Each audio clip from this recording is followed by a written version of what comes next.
I mean, things seem like they're going to go off the rails any second here the rest of the way for the Browns. So this week might be the week that happens because the Browns defense obviously a lot worse now. So the play of Kyler Murray could just want to derail this team. The offense has been terrible. Baker Mayfield doesn't know kind of when to keep his mouth quiet about certain things. If Odell Beckham's gone next year, it's the same training staff he's going to have to work with, so I don't understand him calling them out. It's just been a complete cluster for the Browns this season. And like I tried to caution Browns fans numerous times on my show this year, as exciting as the roster was, you had a first-time head coach, and this team didn't look very disciplined throughout the offseason, and they've proven it on the field so far this year. So this could wind up being a debacle for the Cleveland Browns in the desert. Well, we'll certainly see what happens. Mo, how big of a beast is this Lamar Jackson in Baltimore? First of all, I mean, he's a fantasy football. Anybody that has him has just been dominating their fantasy football league. I am not one of those. I have been the victim of the Lamar Jackson fantasy whip down 2 or 3 times this year. But Lamar Jackson, real big beast, and he broke Michael Vick's single rushing yards recently. I mean, is he as good as he appears to be, or is he a running back? Is he a quarterback? Because he's a quarterback and plays like a running back, much like Michael Vick. We could say that. I do want to talk about Michael Vick here in a minute. But Lamar Jackson, is he the real deal? I mean, he seems to be. Well, it's starting to seem like it, and I think one of the things that's helped Lamar Jackson is he's really tried to work on his passing game. That's one of the things that we haven't seen from other running quarterbacks. They haven't been as good throwing the football maybe as they should have been. I think a lot of people were cautious on him because of what we saw with, the RG3s of the world, it kind of being one-dimensional than being hurt because of all the running. I think maybe Eagles fans would think that Carson Wentz shouldn't have run so much as well. So people, I think, were very cautious, and, you kind of looked for him in the second season for defenses to, kind of clamp down on him. Okay, we've seen him last year. We had 8 or 9 games of him last year. We've seen it, what he can do. Let's clamp down, but I think that, he's tried to add new wrinkles to his game, and you're right, he is a quarterback built like a running back. So far, nobody's really been able to put the clamps on him, and they've got a pretty good team around him as well. So when you've got speed at every skill position on offense, it makes it very difficult for a defense, and I think tires them out pretty quickly. Ed, what are your thoughts on Lamar Jackson? I mean, is he as real as they get? I mean, is he an MVP player this year? I think right now you almost have to give it to him. I agree. I think he's the MVP. But, I think if you go back to him, back when he came out in the draft a couple of years ago, if you pull one of your tapes from your older shows, you'll see I like Lamar Jackson as my favorite quarterback coming out in that draft. I'm surprised he lasted as long as he did in the draft. He went late in the first round of the Ravens, and I think the Ravens even picked somebody before they picked Jackson. So I just think you have to give all the credit in the world to the offensive coordinator, Greg Roman, for developing a system much like he had when he was in San Francisco and Colin Kaepernick was his quarterback, of having success and being able to utilize the skill set of his quarterback. And, Lamar Jackson is much better than Kaepernick was, and Roman is doing the same things with Jackson that he did with Kaepernick, but Jackson's just better. It'll be interesting to see when Roman gets a head coaching job this offseason, which I'm pretty sure he will, what happens with that system and how Jackson does going forward. Because to me right now, as great as he is, I think he's kind of a system quarterback who has a great ability to run, which calls into question, can he stay healthy? The accumulation of hits, we see what it does to NFL running backs. They don't seem to have a very long shelf life. So we'll see how long of a career Jackson has if he can't kind of transition into being more of a throwing quarterback or someone that you can get on the get outside the pocket to have success, which they do.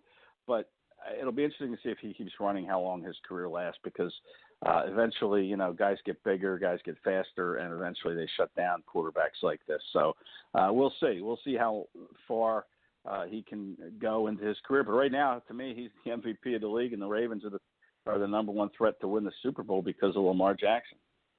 No, absolutely. I couldn't agree with you more. Let's talk a little bit about the New England Patriots and the mistaken taping of the Bengals. First of all, it's the Bengals. Come on. The Bengals got to try real hard not to even win so they can get the number 1 draft pick. But it's the Bengals. Apparently what happened here, to bring those up to speed, there was a videographer there at the Bengals game doing one of their online shows called Do Your Job, and it was featuring one of their scouts. Apparently there was some taping. They turned it all over to the NFL, said it was a complete accident. Bill Belichick said he knew nothing about it. But my question, Mo and Ed, for that matter, we'll start with you, Mo. Is this Spygate the sequel? Because we always know the sequel's never as good as the first one. But or is this really just a mistake, a human error, and they need to fire the videographer team and that did it because it's not a good look? Oh. Well, it brings lots of questions to mind. If Bill Belichick feels like he has to videotape the Cincinnati Bengals this year, I'm going to question everything I've ever thought about how good of a coach he is. I think it was an honest mistake. I can't believe that the Patriots would be that worried about taping the Bengals. Now, if this would have been, against the Ravens, or the Chiefs, yeah, all right, I would have had my doubts. But having to tape the Bengals this year, I think me, you, and Ed could grab up some of our friends and beat the Bengals this year. So I find it hard to believe they were actually meaning to tape the Bengals plays. Ed, what are your thoughts on this? Is this Spygate the sequel or just a human error?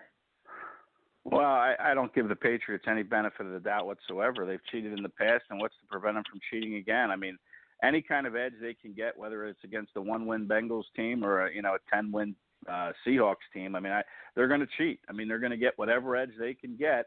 And it doesn't matter who it comes against. I know you can scrounge up, me, you, Mo, and everybody else to beat the Bengals, but I still don't give the Patriots any benefit of the doubt. I think the NFL needs to come down hard on New England like they kind of did during Spygate. I think they should be penalized the draft pick. Bill Belichick hardly says 3 or 4 words to the media when they ask him a question, but yet when he's questioned about this incident, he's suddenly a chatty Cathy. So I don't know. That's right. I just think it's a bad look, and I think they're guilty of sin, just like they've been, throughout his career. No, I take your side on it, but I can see Mo's side on it as well. Mo, let's start walking around the league here. Your Bears are against the Packers, big rivalry game. What are your thoughts tomorrow there in the Lambeau? Well, normally I think I would have an opinion on this one, but at this point I have no freaking clue because you wonder which Mitchell Trubisky are you going to get? Are you going to get the one who's seen the last couple of games, who feels like the Mitchell Trubisky maybe of a year ago? Which Bears defense is going to show up? And we haven't seen the Packers play as well the last couple of weeks. So honestly, it sounds terrible, but I have no clue because I don't know which Mitch is getting on the plane. So it could be one where the Bears just look phenomenal again, or it could be one like earlier this season where they look like they don't belong playing in the NFL anymore. So we'll have to wait and see which teams for both of these teams show up. If Trubisky shows up and they can get this offense going early again, and I think that's the key, is to get points on the board early. Obviously, that's the key for any team, but for the Bears especially, getting Mitch confidence early, getting him in the end zone early, I think is big for him. You've seen when they've struggled in the first half, he's kind of fallen apart. So I think getting him some confidence early is big for the Bears if they're going to try to get a win in Lambeau this week. Ed, 2 teams that are getting hot right now, and really you kind of wouldn't think that the Panthers would be with their coach, but the Seahawks certainly are getting hot. They're on the road against my granddaughter's Panthers, who will be here next weekend. The Panthers will be, but the Seahawks against my granddaughter's Panthers. Always got to throw in my granddaughter, Yeah, of course. The Seahawks, well, look, they are in a fight for the West Division title with the Rams. I think they have 10 wins, and they're coming off a loss to the Rams last week. And, they're a game, I believe, behind the 49ers, who have 11 wins. So, they need to win this game to keep pace. And, you're right about Carolina. They're kind of, they're playing okay. They're firing Ron Rivera, a very popular coach in that locker room, was a bit of a surprise that they would can him so quickly. So I don't know. I don't know how they're going to react. This time of year, this late in the season, a lot of it's about motivation, which team is more motivated and which team kind of has its eye on the off season. The holidays are coming. The season will be over for a lot of these teams and a lot of these players. And, the season's over for Carolina. They have nothing really to play for, so it'll be interesting to see how motivated they are to play against the Seahawks. Mo, let's go down to the AFC South. Not a pretty picture there for the Colts and what they've got themselves into. We talked about this earlier, but this is a situation where, one, the Colts have to win out. We'll see if that can actually happen. And two, they need some help from both the Texans and the Titans. So we're going to split over the next couple of weeks. 1 week we're going to root for the Titans, and next week we're going to root for the Texans. The Texans and the Titans. So we're rooting for. I'm rooting for the Texans to win this game, and then the next one I'm going to need the Titans to win, and we're going to need to win out. And then if God shines down on us properly, there still might be a gloomy path through a swamp to get to the playoffs for the Colts. So it's all selfish strategy on my part. But the AFC South, the Texans and the Titans. Well, you look at, and if I told any of you guys earlier in the year, if anybody said that, Ryan Fitzpatrick's going to, at one point, going to be the hottest quarterback of the last month in the NFL, one of only two to ever have a 140-plus rating in 4 straight games, you would have thought that person would be insane. But, not Ryan Fitzpatrick, sorry, Ryan Tannehill. But, Tannehill, I think it's found his place there with the Titans. He looks comfortable. He's got guys who can make plays when needed.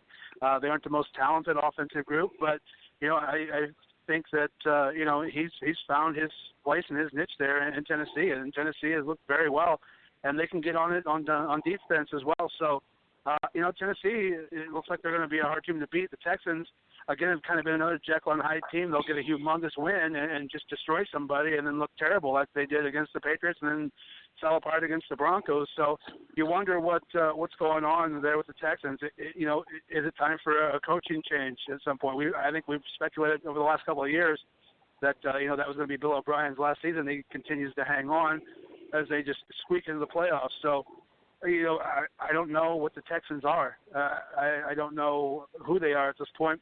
And for the Colts, I mean, the way they played last week, 4 turnovers, and won a pick 6, and you can't beat Tampa Bay. That's the kind of play that's going to wind up putting me in the Betty Ford Clinic for Christmas. It was just absolutely unreal to watch. I don't get what the hell's going on there. I feel bad for Frank Reich. This offensive team with the injuries they've had, it's mediocre at best. It's unreal what's going on in Indianapolis at this point. Yeah, absolutely. I'm living it. I'm hearing it. I wish that it wasn't the case. But the good thing is, and we're not anywhere like the Philadelphia media or the New York media, but our local media can pounce when at times, and they aren't doing that, and they are being relatively calm with Frank Reich. But one of the things, though, that the local media here, maybe nationally as well, have their jaws on, and this is the conspiracy theory around Adam Vinatieri.